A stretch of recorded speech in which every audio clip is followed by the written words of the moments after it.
Hi hello வாங்க வணக்கம். எப்படி இருக்கீங்க எல்லாரும்? உங்கள் தரணி தங்கம். அடுத்ததா என்ன எங்கள் வயலில் ரெடி ஆகிட்டுருக்கு அப்படின்னு சொல்லி பார்த்தீங்க அப்படின்னா, இந்த என்னடா பாத்தி பிடிச்சிருக்காங்களேன்னு சொல்லி பார்க்குறீங்களா? அடுத்ததாக ரெடியாக போகிறது வேறு ஒன்றும் இல்லை. ஆல்ரெடி போன வருஷம் நாங்கள் இதில் பீர்க்கங்காய் போட்டிருந்தோம். அதே பீர்க்கங்காய் போடுவதற்காக தான் பாத்தி போட்டு ரெடியாக வச்சுருக்கோம். எப்படி இருக்குது? அழகாக இருக்குங்களா? வரிசையாக சூப்பராக இருக்குங்கள. வேறு யார் இதெல்லாம் பாத்தி போட போகிறா? எங்கள் டேடி தான். டேடி மீன்ஸ் எங்கள் அப்பா. பயங்கர விவசாயி, தீவிர விவசாயி.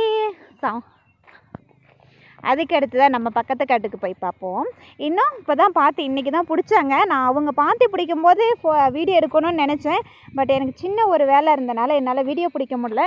ஸோ அதனால தான் நாங்கள் இப்போ அவங்க பாத்தி பிடிச்சிட்டு போயிட்டாங்க. போனதுக்கப்புறம் நான் வீடியோ எடுக்கிறேன். எது கோச்சிக்காதீங்க. இது எப்படி அப்படின்னா ஆல்டர் தான் பண்ணியிருக்காங்க. முன்னெல்லாம் கையில் போட்டுட்ருந்தோம் பாத்தி.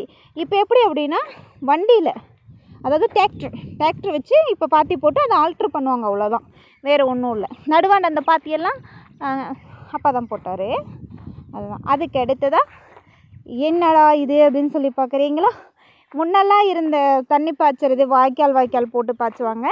இப்போல்லாம் பாருங்கள், இந்த டியூப் இதிலேருந்து தண்ணி எடுத்துட்டாங்கன்னு வச்சுங்க, சீத்துன்னு பறக்கும். அப்படியே ஃபுல்லாக பறக்கும். இது எதுக்குன்னு சொல்லி பார்க்குறீங்களா? இது வேறு ஒன்றும் இல்லைங்க. இதில் எள்ளு விதைச்சிருக்கோம். ஸோ அதுக்காக தான் இந்த டியூப் போட்டிருக்குது. அந்த டியூப் இருக்கிற இடத்த இடையில ஏதாவது ஒன்று வச்சுடுவோம். சும்மா இப்படியெல்லாம் விட மாட்டோம்.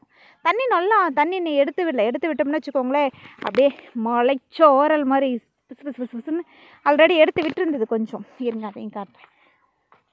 மலைச்சாரல் மாதிரி இப்படி விடும். இப்படி சிலுன்னு வரும்.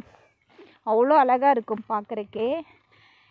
நிறைய விளைச்சல் இல்லாமல் அப்படின்னு சொல்லிட்டு நிறையா இருக்குது. நிறையா பார்க்குறதுக்கே அழகாக இருக்கும். எங்கள் ஊரை பார்க்குறக்கு எனக்கு ரொம்ப பிடிக்கும். எங்கள் ஊரை இப்போ தான் ரெடி பண்ணி எல்லாம் நனைஞ்சிருக்கு பார்த்தீங்களா? ஃபுல்லாக தண்ணி பாத்தி போட்டு கட்ட தேவையில்லை, இப்படி கட்டிக்கலாம். அதுக்காக எப்படி இருக்குது? ஓகே. அடுத்தது எங்கள் வயலில் என்ன விளைச்சல் விதைக்க போகிறோங்கிறத நான் அடுத்த வீடியோவாக உங்களுக்கு நான் போடுறேன். இதுடன் உங்களுடன் விடைபெறுவது உங்கள் Dharani Thangam. Tata, bye bye, see you. மறக்காமல் சப்போர்ட் பண்ணுங்கள், லைக் பண்ணுங்கள், சப்ஸ்கிரைபர் பண்ணுங்க.